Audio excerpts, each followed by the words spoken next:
चौधरी साहब, राजा शहीद हसन खां मेवाती का शहादत दिवस है, कैसे याद करेंगे? शहीद राजा हसन खां मेवाती ने आज के दिन 12,000 में घुड़सवारों के साथ खानवा में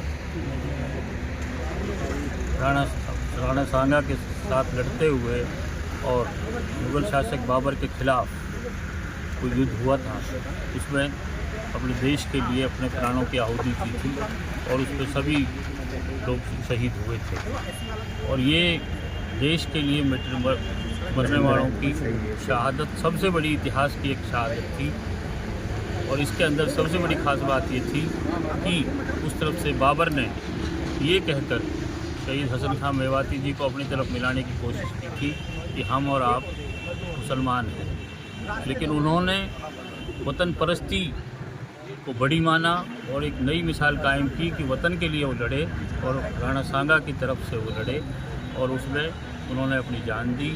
तो पूरा देश नहीं पूरे विश्व में इस अद्भुत मिसाल के लिए आज हम सभी लोग उनको खिराज अक़ीदत पेश करने के लिए हाजिर हुए हैं, उनको श्रद्धांजलि। मनोहर लाल जी ने पिछले साल ही सौगात दी थी, क्या कहेंगे इसलिए?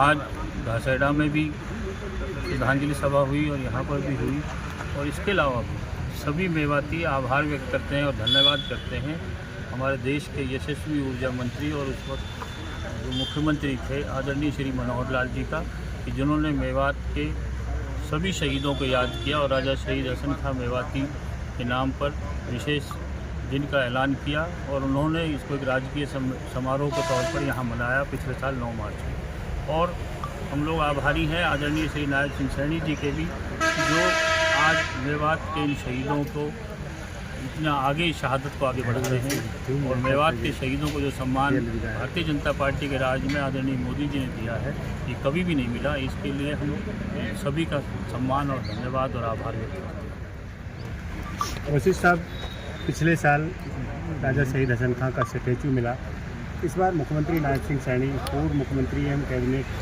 मंत्री केंद्र सरकार मनोहर लाल जी ने भी एक्स पर पोस्ट किया है, क्या कहेंगे इसमें? निश्चित रूप से भारतीय जनता पार्टी और उसके जितने नुमाइंदे हैं, माननीय मनोहर लाल जी हों, माननीय मुख्यमंत्री नायब सिंह सैनी जी हों, हम सभी स्वतंत्रता सेनानी अपने वीर हुतात्माओं के प्रति श्रद्धांजलि देते ही हैं। वो हमारे रग में है, हमारे खून में है, इसमें कोई दो मत नहीं है। और राजा हसन खां इस देश की धरोहर हैं, मेवात की धरोहर हैं, हम सब उनको अपनी भावनीय श्रद्धांजलि देते हैं। राजस्थान की सरकार ने जब बीजेपी की सरकार थी तो एक भव्य म्यूजियम वहाँ दिया, क्या हरियाणा में भी इस तरह का कोई इरादा है? 1857 पर एक बहुत बड़ा लगभग 22 एकड़ में अम्बाला के अंदर एक संग्रहालय बन रहा है। निश्चित रूप से मेवात के वीरों को वहाँ स्थान मिलने वाला है। में आपकी गिनती होती है। आज का जो शहादत दिवस है, इसको कैसे देखें? देखिए, ये बहुत पहले से मेरे मन में एक ख्वाहिश ये थी कि जब मैं कभी हसन खां मेवाती के बारे में जब मैंने शुरू में सुना था, तो पहली तो मेरी बड़ी इच्छा थी कि मैं इस पर कुछ लिखूं।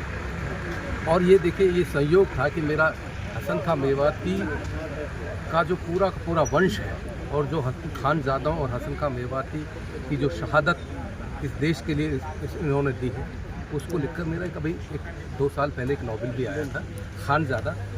और वो खानजादा जितना हमारे हिंदुस्तान में, भारत में मकबूल हुआ हिंदी में, उससे ज़्यादा वो पाकिस्तान में भी मकबूल हुआ, खूब पढ़ा जा रहा, वहाँ उर्दू में भी छपा है वो। मेरा ये मानना है कि एक लेखक, बतौर एक लेखक, ये मेरी अपना मान्यता है कि हमें अपने जो नायक हैं, जिन्होंने कि स्वतंत्रता आंदोलन में या जिन्होंने बाहरी आतताई के खिलाफ जो जंग लड़ी, आदत नहीं ली, और जिनके बल पर आज हम यहाँ खड़े हुए हैं, हमें उनका जिस तरह से सम्मान करना चाहिए। अपने नायकों की हम कैसे याद कर सकते हैं?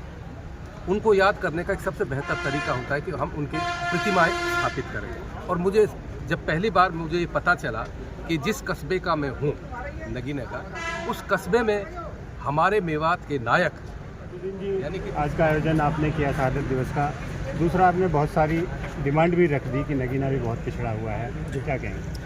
तो आज का कार्यक्रम अखिल भारतीय शहीदानी सभा मेवात आर्ट और मोजी फाउंडेशन ने किया है। यहाँ हम अमर शहीद राजा हसन खान मेवाती के शहादत दिवस आज मना रहे थे, लेकिन क्षेत्र की ऐसी समस्याएं, उपमंडल है, मरोड़ा कट है, खुनियाल है, नगीना तिजारा मार्ग है, ये बड़ी समस्याएं आज भी हैं। तो हमने एक मांग भी सरकार के प्रतिनिधियों से रखी है। हमें उम्मीद है कि सरकार इस तरफ भी सोचेगी और हमें विकास में पूर्ण साझेदार बनाएगी।